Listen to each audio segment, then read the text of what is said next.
இயற்கையில் உறைந்திடும் இணையற்ற இறைவா என் இதயத்தில் எழுந்திடவா. என்றும் இங்கு என்னோடு நின்று என்னை அன்போடு காத்திடு என் தலைவா. இயற்கையில் உறைந்திடும் இணையற்ற இறைவா என் இதயத்தில் எழுந்திடவா. என்றும் இங்கு என்னோடு நின்று என்னை அன்போடு காத்திடு என் தலைவா. உந்தன் அன்பு உறவின்றி எனக்கு இங்கு சொந்தம் சுற்றம் சூழ்ந்திட பயன் என்னவோ. மெழுகாகி நீ திரியாகவா, மலராகி நீ மனமாகவா.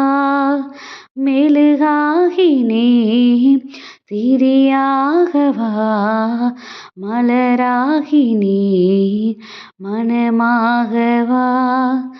இயற்கையில் உறைந்திடும் இணையற்ற இறைவா என் இதயத்தில் எழுந்திடவா. ஹாய் குட்டீஸ், எல்லோரும் எப்படி இருக்கிறீங்க? நல்லா இருக்கீங்களா? ஹாப்பியாக இருக்கீங்களா குட்டீஸ்?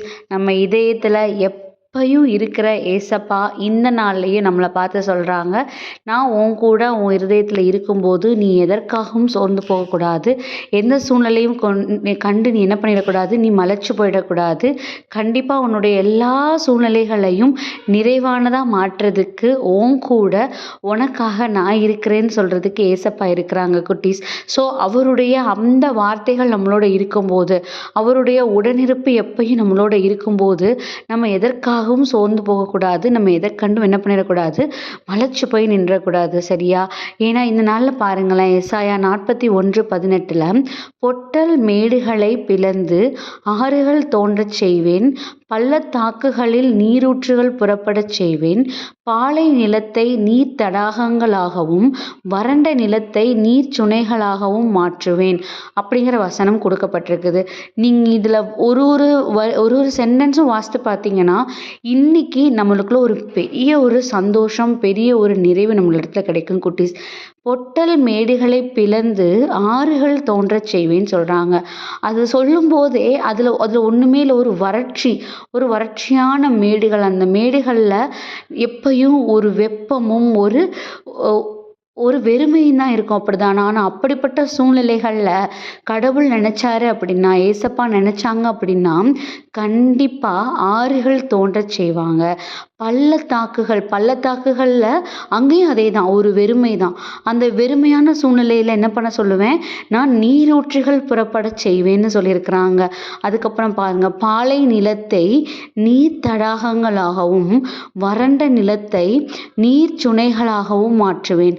எல்லாமே ஒரு வறட்சியான ஒரு சூழ்நிலை, எல்லாமே ஒரு வறட்சியான இடங்கள். அந்த வறட்சியான இடங்களை எல்லாத்தையும் நான் என்ன பண்ண போகிறேன், செழிப்பாக மாற்ற போகிறேன்னு இந்த வசனத்தில் கொடுக்கப்பட்டிருக்குது குட்டீஸ். அப்போது இதை கேட்டுட்டு இருக்கவங்க எல்லாருடைய இருதயத்திலையும் ஏதோ ஒரு சூழ்நிலையில் நீங்கள் வறண்டு சோர்ந்து நீங்கள் காயப்பட்டு இடிப்பட்டு இதுக்கு ஒரு சொல்யூஷனே கிடைக்காதான்னு இருக்கீங்க தானே. உங்களை பார்த்து தான் ஏசப்பா சொல்கிறாங்க, நான் உன் லைஃப்பில் நீ இம்பாசிபிள்னு நினச்சிட்டு இருக்கிற எல்லா சூழ்நிலைகளையும் நான் எவ்வளோ பிளெஸ்ஸிங்ஃபுல்லாக பாசிபிளாக நான் மாற்றி கொடுக்க போகிறேன் பாருன்னு நம்மள்கிட்ட இன்றைக்கி சொல்கிறாங்க குட்டீஸ். ஸோ இந்த எசாயா 41:18 நமக்கான ஒரு வசனம். இந்த எசாயா 41:18 படியாக கண்டிப்பாக நம்ம எல்லாரோட லைஃப்லையும் இருக்கிற அந்த இம்பாசிபிளான சிச்சுவேஷன்ஸை, ஒரு வறண்டு சோர்ந்து காயப்பட்டு இருக்கிற சிச்சுவேஷன்ஸை கண்டிப்பாக ஏசப்பா என்ன பண்ண போகிறாங்க, நிறைவான செழிப்பான ஆசீர்வாதமான ஒரு சூழலாக மாற்ற போகிறாங்க குட்டீஸ். இதை நீங்கள் அக்செப்ட் பண்ணிக்கோங்க.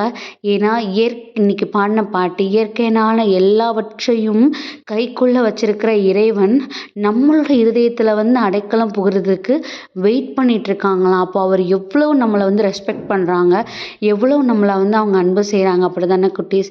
ஸோ அவருடைய அன்பு கண்டிப்பாக நம்மளுடைய வறண்ட எல்லா சூழ்நிலைகளையும் நிறைவாக மாற்றுங்கிற நம்பிக்கையில் நம்ம உறுதியாக இருப்போம்.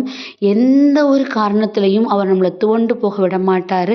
கண்டிப்பாக அவர் செழிப்பாக மாற்றுவதை காண்பதற்கு நம்ம தயாராக இருக்கணும். அதில் தான் நம்மளுடைய விசுவாசம், அதில் தான் நம்மளுடைய நம்பிக்கை. ஸோ அப்படிப்பட்ட ஏசப்பாவை இறுக பற்றி பிடிச்சிக்கிட்டு நம்ம இருதயத்தில் அவருடைய அன்பை நம்ம சேமித்து வச்சுட்டு நம்ம இருக்கிறோம் அப்படின்னா கண்டிப்பாக இந்த உலகம் நமக்கு எதெல்லாம் காமிச்சு பயமுடுத்துதோ அது எல்லாத்து மேலேயும் நின்று அதை ஆளுகை செய்கிறதற்கான அந்த அதிகாரத்தை ஏசப்பா நமக்கு கொடுப்பாங்க. ஸோ அதுக்காக ஏசப்பாட்ட இப்போ கொடுத்து ப்ரேயர் பண்ணுவோமா?